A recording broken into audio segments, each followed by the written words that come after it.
मित्रांनो, पुणे नाशिक हाय speed railway बद्दलचे एक मोठे अपडेट समोर आले आहे। या रेल्वे मार्गामध्ये मोठा बदल करण्यात आला आहे। नगर मधील हे एक शहर नवीन मार्गामध्ये जोडण्यात येणार। संपूर्ण माहितीसाठी व्हिडिओ पूर्ण बघा।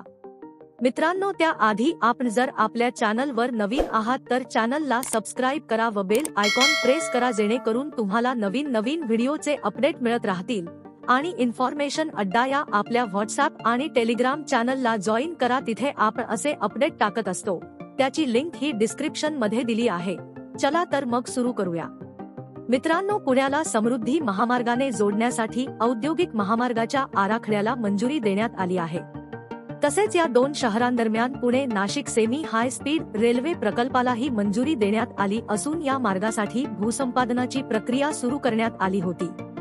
परंतु आता या प्रस्तावित Nashik Pune semi high speed railway प्रकल्पाच्या मार्गात बदल करण्याची घोषणा उपमुख्यमंत्री देवेंद्र फडणवीस यांनी केली आहे। नवीन मार्गात आता शिर्डीचा समावेश करण्यात येणार असून या बदलामुळे रेल्वेची प्रवासी संख्या वाढणार असल्याचे फडणवीस यांनी सांगितले।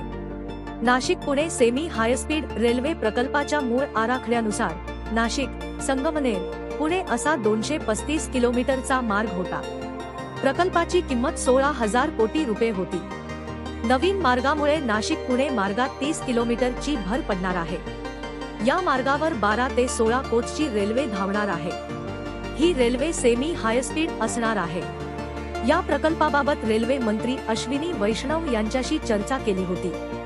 सुरुवातीच्या मार्गानुसार प्रकल्प राबविल्यास प्रकल्पाची किंमत लक्षणीयरित्या वाढेल, कारण या मार्गासाठी खूप मोठ्या प्रमाणावर बोगद्याचे काम करावे लागणार असल्याचे त्यांनी सांगितले होते। त्यामुळे आता या नव्या मार्गाने ही समस्या उद्भवणार नसल्याचं फडणवीस यांनी सांगितले। या नव्या मार्गासह प्रकल्पाचा प्रस्ताव अंतिम मंजुरीसाठी केंद्रीय मंत्रिमंडळाकडे आहे। केंद्रीय मंत्रिमंडळाने होकार दिल्यावर प्रकल्पाचे तपशील तयार केले जाणार आहे।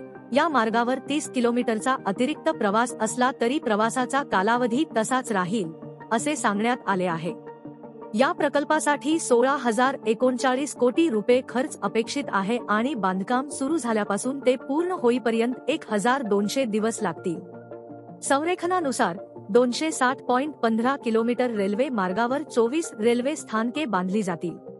यामध्ये पुणे, हडपसर, मांजरी, वाघोली, आळंदी, चाकण, राजगुरुनगर, मंचर, नारायणगाव, आळेफाटा, बोटा, साकूर, आंबोर, संगमनेर या स्टेशन पर्यंत सारखीच राहण्याची शक्यता आहे।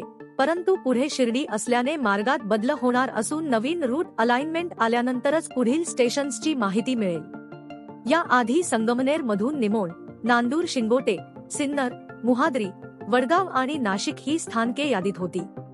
दोन शहरांमधील प्रवासाचा वेळ 2 तासांपेक्षा कमी करण्याच्या प्रयत्नात ही योजना सुरू करण्यात आली होती।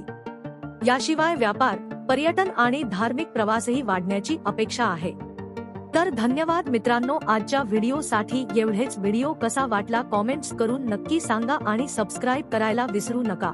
धन्यवाद।